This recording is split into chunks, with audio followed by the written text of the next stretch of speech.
முற்றிலும் புதுமையான கதை மாந்தர்களையும் கதை களங்களையும் கொண்டு பல்வேறு திருப்பங்களுடன் திரைக்கதை வடிவமைக்கப்பட்டுள்ளது.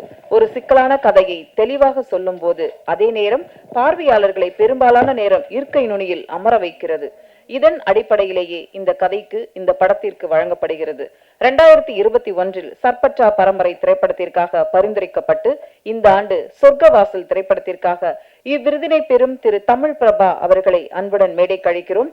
இதை திரைப்படத்திற்காக தன் முதல் பரிந்துரையிலேயே இவ்விருதினை பெறும் அஸ்வின் ரவிச்சந்திரன் அவர்களையும் சித்தார்த் விஸ்வநாத் அவர்களையும் அன்புடன் மேடை கழிக்கிறோம்.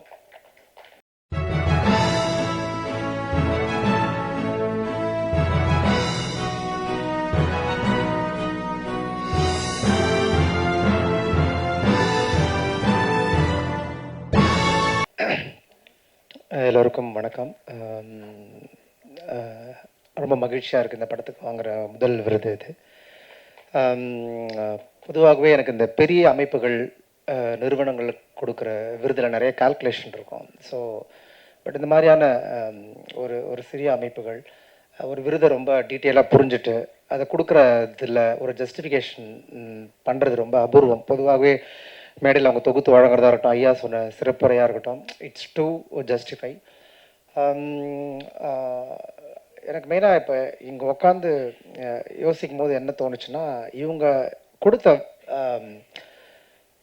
படங்கள் எந்தெந்த படங்களுக்கு விருது கொடுத்தாங்கங்கிறத நான் சும்மா ஓட்டி பார்க்கும்போது அதில் ஒரு சின்ன ஒரு ஒரு ஒரு யுனானிமஸான ஒரு தன்மை இருந்தது. என்னென்னா, பொதுமக்களால் இன்னும் ரசிக்கப்பட்டிருக்கலாம் அப்படிங்கிற ஒரு இயக்கங்கள் கொண்ட திரைப்படங்கள் தான் இந்த படங்கள். நான் அவங்க லிஸ்ட் அவுட் பண்ணும்போது எனக்கு தோணுச்சு. ஸோ இந்த மாதிரியான திரைப்படங்களை தேர்ந்தெடுத்து விருது கொடுப்பது என்பது அதுக்கு ஒரு தன்மை வேணும். அந்த தன்மை அவங்களுக்கு இருக்குது. ஸோ அதை நான் ரொம்ப ரசித்தேன்.